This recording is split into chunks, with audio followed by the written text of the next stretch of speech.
తాకట్లో ఉన్న మీ బంగారాన్ని విడిపించి ఆ రోజు ఆన్లైన్ రేటుకి కొంటాం. Sharma gold company. First ever factory outlet Mukunda jewelleries, Kukatpally, Khammam, Kothapet, Somajiguda, Hanumakonda and Suchitra. Namaste, మీరు చూస్తుంది సుమన్ టీవీ. నేను మీ కీర్తి. ఏప్రిల్ నెలలో ద్వాదశ రాశుల్లో భాగంగా 1 నుంచి 15వ తారీఖు వరకు వివిధ రాశుల వారికి ఎలా ఉంటుంది మనకు తెలియజేయడానికి మనతో పాటు ప్రముఖ ఆస్ట్రాలజర్ బ్రహ్మశ్రీ నందిబట్ల శ్రీహరి శర్మ గురువు గారు ఉన్నారు. నమస్తే గురుగారు. వాగర్థ వివ సంపృక్తౌ వాగర్థ ప్రతిపత్తయే జగతః పితరౌ వందే పార్వతీ పరమేశ్వరౌ ఆదిత్యాయ చ సోమాయ మంగళాయ బుధాయ చ గురుశుక్ర శనిభ్యశ్చ రాహవే కేతవే నమః. శృంగేరి జగద్గురు పీఠాధిపతులకి, కంచి పీఠాధిపతులకి నమస్కారములు తెలియజేసుకుంటూ కార్యక్రమాన్ని ప్రారంభిద్దాం. ద్వాదశ రాశులలో జన్మించినటువంటి వారికి ఏప్రిల్ మాసములో 1వ తారీఖు నుంచి 15వ తారీఖు వరకు ఏ విధంగా ఉండబోతుంది అనే విషయం తెలుసుకునే ముందు గ్రహస్థితి తెలుసుకుందాం. ఇక వృషభ రాశిలోనే గురు సంచారం చేస్తూ ఉండడం, అలాగే కుజుడు కర్కాటక రాశిలో సంచారం చేస్తూ ఉండడం, మరియు కేతువు కన్యా రాశిలో, అలాగే పంచగ్రహ కూటమి అనగా గమనించుకున్నట్లయితే ఉగాది నుంచి 30వ తారీఖు వరకు కూడా ఈ యొక్క పంచగ్రహ కూటమి, షష్టగ్రహ కూటమి అనేటువంటిది ఏర్పడడం జరిగింది. ఉగాది మరుసటి రోజు నుంచి ఈ పంచగ్రహ కూటమి అనేటువంటిది కంటిన్యూ అవుతుంది. కాబట్టి పంచగ్రహ కూటమిలలో భాగంగా రవి, బుధ, శుక్ర, శని, రాహు. కాబట్టి ఈ 5 గ్రహాలు అనేటువంటివి ఈ యొక్క మీనరాశిలోనే సంచారం చేస్తున్నాయి. ఈ కారణం చేత 12 రాశులలో జన్మించినటువంటి వారికి గ్రహస్థితిగతులు ఈ ఏప్రిల్ 1వ తారీఖు నుంచి 15వ తారీఖు వరకు ఏ విధంగా ఉండబోతుందో తెలుసుకుందాం. ప్రత్యేకించి మహిళలకి కూడా ఏ విధంగా ఉండబోతుందో తెలుసుకుందాం. సో గురుగారు, మరి ముందుగా మేష రాశి వారికి ఏప్రిల్ 1వ తారీఖు నుంచి 15వ తారీఖు వరకు ఎలా ఉంటుందో తెలియజేస్తారండి. ద్వాదశ రాశిలో భాగంగా మొట్టమొదటి అయినటువంటి ఈ మేష రాశిలో జన్మించినటువంటి వారికి ఏప్రిల్ 1వ తారీఖు నుంచి 15వ తారీఖు వరకు ఏ విధంగా ఉండబోతుందో తెలుసుకునే ప్రయత్నం చేద్దాం. ఇక గమనించుకున్నట్లయితే ద్వితీయ గురు సంచార ప్రభావము చేత ప్రధానముగా ఈ యొక్క మేషరాశిలో జన్మించినటువంటి వారికి ధనపరమైనటువంటి సమస్యలు తీరుతాయి. అంటే ఏంటి? ధనాదాయం చాలా చక్కగా ఉంటుంది. కానీ పంచగ్రహ కూటమి ప్రభావం అనేటువంటిది ఉన్నటువంటి కారణం చేత ధనాధిపతి మరియు సప్తమాధిపతి, మరియు ఇక్కడ గమనించుకున్నట్లయితే లాభాధిపతి అయినటువంటి శని భగవానుడు, అలాగే పంచమాధిపతి బుద్ధిస్థానాధిపతి మరియు రుణస్థానాధిపతి, ఇవన్నీ కూడాను 5 గ్రహాల ప్రభావము వ్యయస్థానంలో మేషరాశి వారికి ఉన్నటువంటి కారణం చేత డబ్బు వచ్చినట్టు ఖర్చు అయిపోతుంది.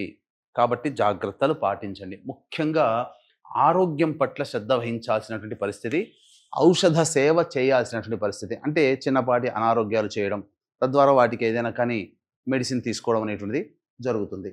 అన్నిటికంటే ముఖ్యంగా వృధా కాలయాపన జరిగేటువంటి అవకాశము ఈ పంచగ్రహ కూటమి ప్రభావం వలన మేషరాశిలో జన్మించినటువంటి వారికి కలగబోతుంది.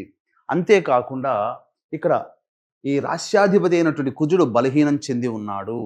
ఈ కారణం చేత ప్రతి దాంట్లో కూడా ముందడుగు వేయాలనే ఉత్సాహం ఉంటుంది, కానీ వేయలేకపోతారు. ఏదో నెగిటివ్గా జరిగిపోతుందేమో అనే ఆలోచనతో ఉంటుంటారు. కాబట్టి ఇక్కడ ప్రధానంగా ఏది నిర్ణయం తీసుకోలేకపోవడం ఈ మేషరాశిలో జన్మించినటువంటి వారికి కాస్త ఇబ్బందికర పరిస్థితి. ఇక అన్నిటికంటే ముందుగా కొత్తగా యాడ్ అయినటువంటిది ఏంటనంటే ఏలిన నాడిశని ప్రభావం ప్రారంభమైంది. కాబట్టి ప్రతి పనులలో కూడా ఆటంకాలు అనేటువంటివి ఉంటుంటాయి. కాబట్టి జాగ్రత్తలు పాటించండి. రుణములు చేయాల్సినటువంటి పరిస్థితి గోచరమవుతుంది. ఇక అన్నిటికంటే ప్రధానముగా గురువు ఒక్కడు యోగవంతంగా ఉన్నప్పటికీ కూడా 5 గ్రహాలు వ్యయస్థానంలో రాశ్యాధిపతి అయినటువంటి కుజుడు బలహీనపడడం, ఈ కారణం చేత కొన్ని ఇబ్బందికర పరిస్థితులు అనేటువంటివి ఈ మేషరాశిలో జన్మించినటువంటి వారు ఎదుర్కోక తప్పదు.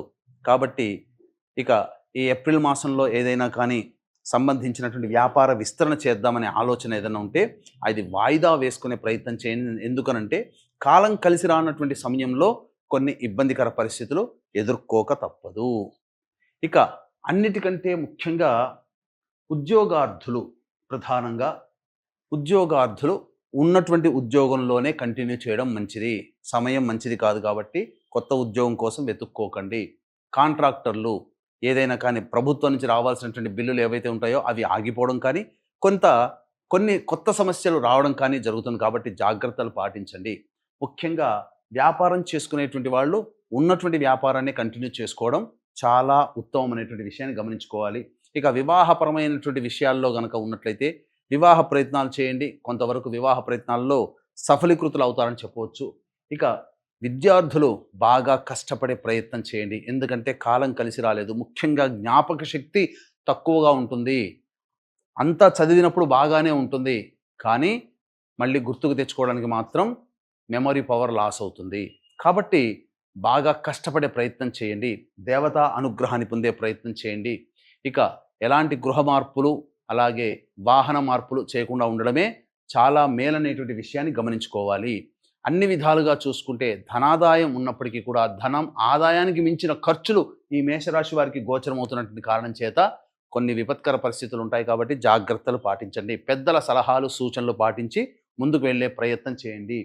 ప్రధానంగా గమనించుకున్నట్లయితే నిద్రలేమి అనేటువంటిది ఎక్కువగా ఉంటుంది. సమయానికి నిద్ర లేకపోవడము, అలాగే శారీరక శ్రమ, మానసిక ఒత్తిడి అధికంగా ఉండడం అనేటువంటిది జరగబోతుంది. సో ముఖ్యంగా మహిళలకి ఏప్రిల్ 1 నుంచి 15 వరకు ఎలా ఉంటుందో ఒకసారి వివరించండి గురుగారు. ఇక ఈ రాశిలో జన్మించినటువంటి మహిళలు గనక చూసుకున్నట్లయితే ప్రధానంగా సమస్యలు అనేటువంటివి ఎక్కువగా అవుతాయి. మీరు అనుకున్నది ఒకటి, జరిగేది ఒకటిగా ఉంటుంది. కాబట్టి జాగ్రత్తలు పాటించండి. ఏది ఏమైనప్పటికీ కూడా ఈ రాశిలో జన్మించినటువంటి మహిళలు ఆరోగ్యం పట్ల ఎక్కువగా శ్రద్ధ వహించాల్సినటువంటి పరిస్థితి. ఇక ముఖ్యంగా చూసుకున్నట్లయితే బ్యూటీ పార్లర్, బొటిక్ రంగం, అలాగే ఈ సంబంధించినటువంటి లేడీస్ టైలర్స్కి సంబంధించి మరియు బ్యాంగిల్ స్టోర్స్కి సంబంధించి సౌందర్య ఉత్పత్తుల అమ్మకాలకు సంబంధించినటువంటి విషయాల్లో మీకు బాగా వస్తువులు సేల్ అయిపోతాయి, కానీ వాటి నుంచి రావాల్సింది అప్పుల రూపంలోనే మీకు ఉంటాయి. వాటికి సంబంధించినటువంటి అమౌంట్ మీరు వసూలు చేసుకోలేకపోతారు. కాబట్టి మీరు క్రెడిట్ అనే బేస్ కాకుండా మీరు ప్రయత్నం చేయండి. కొంతవరకైనా మీకు లాభం అనేటువంటిది ఉంటుందని చెప్పవచ్చు. ఇక ముఖ్యంగా బాధ్యతలు, కుటుంబంలో బాధ్యతలు పెరుగుతాయి. తత్కారణం చేత మీ మాటకి విలువ పెరుగుతుంది మహిళలకి. కానీ అంతిమంగా వచ్చేసేసరికి ఎక్కువగా కష్టపడాల్సినటువంటి పరిస్థితి వస్తుంది. కాబట్టి ఏదైనా నిర్ణయాలు తీసుకునేటప్పుడు, వ్యవహారాలు చేసేటప్పుడు మీరు ఇతరుల సలహాలు మరియు సహాయ సహకారాలు కనుక తీసుకుంటే మీ మీద ప్రెషర్ తగ్గుతుంది. అన్ని విధాలుగా ఆనందదాయకంగా ఉంటుంది. కుటుంబ సభ్యులతో ఆనందంగా గడుపుతారు. కాకపోతే భాగస్వామ్యం, జీవిత భాగస్వామితో మీరు అనుకూలంగా వెళ్ళే ప్రయత్నం చేయండి. అన్ని విధాలుగా శుభంగా ఉంటుంది. ఈ యొక్క రాశిలో జన్మించినటువంటి మహిళలకి వివాహ సంబంధాలు కుదిరే అవకాశాలు కూడా గోచరమవుతున్నాయి. ఇక ఈ యొక్క రాశిలో జన్మించినటువంటి వారికి 1వ తారీఖు నుంచి 15వ తారీఖు వరకు ఏ విధంగా ఉండబోతుందో మనం తెలియజేసుకుందాం క్లుప్తంగా. ముందుగా వీక్షించేటువంటి ప్రేక్షకులకి గమనిక, షష్టగ్రహ కూటమి వెళ్ళిపోయింది. ఇంకా పంచగ్రహ కూటమి ప్రభావం ఉండనే ఉంటుంది. సంవత్సరం అంతా కూడా ఈ విశ్వావసునామ సంవత్సరం ప్రపంచవ్యాప్తంగా విపత్తులు అనేటువంటివి ఉండబోతున్నాయి. కాబట్టి ఇటువంటి విపత్తులు మానవాళికి కూడా కలుగుతాయి. కాబట్టి ఈ విపత్తులలో మనం బయటపడాలి, సమస్యలు అనేటువంటివి తగ్గి ఆనందంగా జీవించాలి అనేటువంటి ఆలోచన ప్రతి ఒక్కరికి ఉంటుంది. కాబట్టి దైవతా అనుగ్రహం అందరికీ కావాలి. కావున ఇట్టి దైవతా అనుగ్రహం అందరికీ అందించాలనేటువంటి ఒక సదుద్దేశంతో కాశీక్షేత్రములో కాలభైరవుడు క్షేత్రపాలకుడు కాబట్టి ఈ యొక్క కాలభైరవుని యొక్క అనుజ్ఞ మేరకు ఈ సంబంధించినటువంటి ఏప్రిల్ 18వ తారీఖు రోజు నుంచి సంవత్సరం పాటు ఒక్కొక్క నెలలో ఒక్కొక్క పుణ్యతిథిలో ఈ యొక్క పూజాది హోమాది కార్యక్రమాలు, అనగా మీ యొక్క సంకల్పం నెరవేరడం కోసం సంకల్ప సిద్ధి మరియు జాతకరీత్యా ఉన్నటువంటి దోషాలు తొలగిపోవడం కోసం సర్వదోష నివారణ పూజలు హోమాలు అనేటువంటివి చేయించడం జరుగుతుంది. ఏప్రిల్ 18వ తారీఖు రోజున ఈ కార్యక్రమం ప్రారంభమవుతుంది. అవకాశం ఉన్నవాళ్ళు సంవత్సరం పాటు మీ కుటుంబ సభ్యుల గోత్రనామాదులతో పూజలు జరిపించుకోవాలని అనుకునే వాళ్ళు ఈ కార్యక్రమాన్ని తదనంతరం కాంటాక్ట్ చేసి మీ గోత్రనామాదులు నమోదు చేసుకోవచ్చు. ఇక 1వ తారీఖు రోజున మేషరాశిలో జన్మించినటువంటి వారికి అనుకున్నటువంటి పనులన్నీ కూడా పూర్తి చేసుకుంటారు. ఇక పెండింగ్లో ఉన్నటువంటి పనులన్నీ పూర్తి చేసుకొని బాధ్యతని కంప్లీట్ చేసుకుంటారు. విందులు వినోదాల్లో కుటుంబ సభ్యులతో ఆనందంగా ఉంటారని చెప్పవచ్చు. 2వ తారీఖు 3వ తారీఖులో కనుక చూసుకున్నట్లయితే ఖర్చులు అధికంగా ఉంటాయి. అలాగే కుటుంబ సభ్యులతో వాగ్వివాదాలు పెరిగేటువంటి అవకాశం గోచరమవుతుంది. కాబట్టి జాగ్రత్తలు పాటించండి. ఇక 4, 5వ తారీఖుల్లో పాత స్నేహితులు కలుసుకోవడము, సోదర సోదరిమణుల సలహా సహాయక సహకారాలతో మీకున్నటువంటి సమస్యను పూర్తి చేసుకుంటారు. ధనపరమైనటువంటి చిక్కులన్నీ కూడా తొలగిపోతాయి. రాని బాకీలు కూడా వసూలవుతాయని చెప్పవచ్చు. ఇక 6, 7, 8 తారీఖుల్లో వాహనాన్ని నడిపేటప్పుడు జాగ్రత్తలు పాటించాలి, తల్లిగారి ఆరోగ్యం పట్ల శ్రద్ధ వహించాలి. అలాగే వాహన మరమ్మతులకి, గృహ మరమ్మతులకి ఖర్చులు అధికంగా ఉంటాయి, ప్రశాంతత లేని జీవితాన్ని పొందుతారు. 9, 10వ తారీఖుల్లో కనుక చూసుకుంటే మీ ఆరోగ్యం పట్ల శ్రద్ధ వహించాలి. ఔషధ సేవం జరిగేటువంటి అవకాశం ఉంటుంది, వృధా కాలయాపన జరుగుతుంది, ఆనందంగా ఉండలేకపోతారు. ఇక 11, 12, 13, 14, 15 తారీఖుల్లో ఈ సంబంధించినటువంటి అన్ని విధాలుగా ఆనందదాయకంగా ఉంటాయి. జీవిత భాగస్వాముల మధ్య ఉన్నటువంటి పొరపచ్చాలు తొలగిపోతాయి, ఆనందకరమైనటువంటి జీవితాన్ని పొందుతారు. అన్ని విధాలుగా యోగదాయకంగా ఉంటుంది. ధనానికి ఎటువంటి ఇబ్బందులు అనేటువంటివి ఉండవు. ఈ యొక్క మేషరాశిలో జన్మించినటువంటి వారు పరిహారాలలో భాగంగా ఇష్టదేవత ఆరాధన, తరచూ ఈశ్వర ఆలయాన్ని సందర్శించుకోవడం చేసుకుంటే అన్ని సమస్యలు తగ్గుతాయి. సంవత్సరం పాటు ఒక్కొక్క నెల ఒక్కొక్క క్షేత్రంలో మీ కుటుంబ సభ్యుల గోత్రనామాదులతో సంకల్ప సిద్ధి, సర్వదోష నివారణ పూజలు, హోమాలు అనేటువంటివి చేయించడం జరుగుతుంది. అవకాశం ఉంటే ఆ కార్యక్రమంలో కూడా మీ గోత్రనామాదులు నమోదు చేసుకోవచ్చు. చాలా సంతోషం గురుగారు. మేషరాశి వారికి ఎలా ఉంటుందో తెలియజేశారు. ధన్యవాదాలు. సర్వం శ్రీ ఉమామహేశ్వర పరబ్రహ్మార్పణమస్తు.